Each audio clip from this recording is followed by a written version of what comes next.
Hi everybody, this is Susan at Susan's Prairie Orchids, and I had someone ask me last night about my watercolor orchids, so I thought I would do a little video about it. First of all, it is a horrible rainy day. We are supposed to get 10 inches of rain. So I'm not doing anything except staying in the house. And it's nasty out. So this is a good day to make a video. I'm finally having success with my watercolor orchids. But I do not by any means want to tell you that it was an easy transition.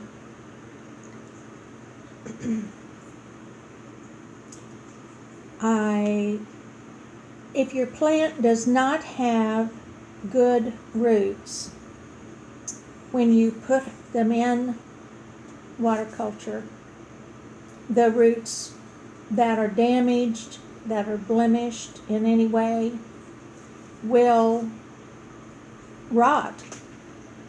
And I think that some of them may rot anyway. And you may have one that looks like this. Now then, that has two roots, has one root down there that has put out another, sorry that's not very clear, that has put out another root, and she will be okay now.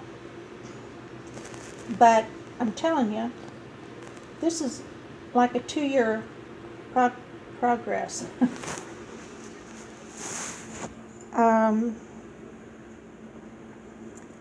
One thing that I think is important to remember is that when you put them in water, you don't want to have the roots covered. You want to have it just at the bottom of the roots. And when I finally figured that out, the good water level, I started having some success, and they started growing good roots. But the roots have got to be in an open container, open enough that they can get air circulation. Now you can see with these, she's got beautiful roots. So she's doing good. But as a rule, see how green her roots are? Some of those roots should really be drier than that. I'll dangle her in the water there and let her continue. I've got a couple that are coming in spike. There's one back there, and she's a big plant. Look at those roots.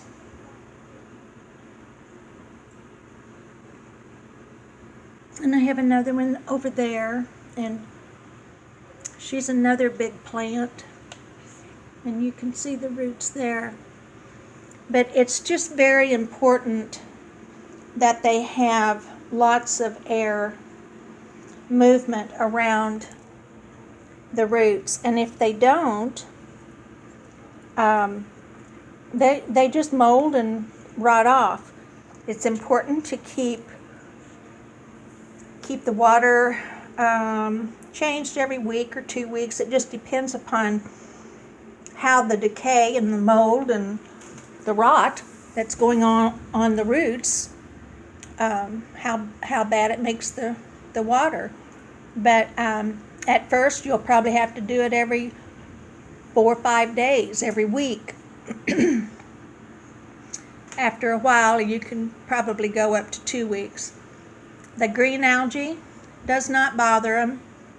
Doesn't hurt them one bit, but it bothers me. I just think it doesn't look very good. So when it starts getting them, these are just about ready to be cleaned out again. I'll clean the vase, change the water out, and put them back in.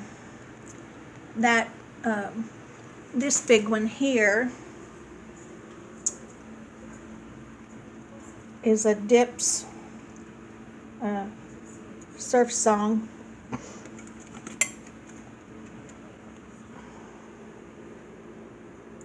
DTPS Surf Song Ox Gold Orange.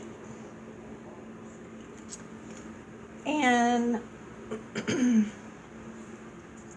I think this is the first time since I've owned this that it's bloomed. And I've had this thing forever. And I bought it as it was just a little tiny. And I've changed it into full water culture 2 years ago. And it is now producing very nice bloom. Something else that I might add, I think you need to put nutrients in the water. So if you MSU fertilizer or whatever, since these roots are wet already, it doesn't hurt. Maybe once a month, fill the containers up with fertilized water. It shouldn't burn the roots. I also use sea kelp in my water. I haven't been using it in every time because of it's brown and it just doesn't look very pretty. But I do use that also, and they do like it. This is just a few of the ones I have. I have some others up here that some of these are in pellets.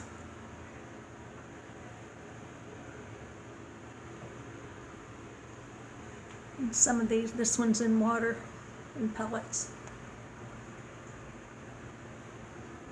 This one is in water, straight water. And this one is in straight water. And she's put out a pretty bloom. But when I say nutrients, magnesium, calcium, I think they need those things because otherwise you get leaves that look like this. They are mineral deficient. And so it took a while to figure that out also. But I want to tell you, it's not an easy transition. For me, it was not an easy transition like some folks have said theirs was. So expect to have lots of root rot. Keep it cleaned off. Clean off the mushy spots. And just stay the course and hang in, and eventually they'll do well. I guess that's about all that I have today. I want y'all to have a blessed day. This is Susan's Prairie Orchids. Till next time, bye.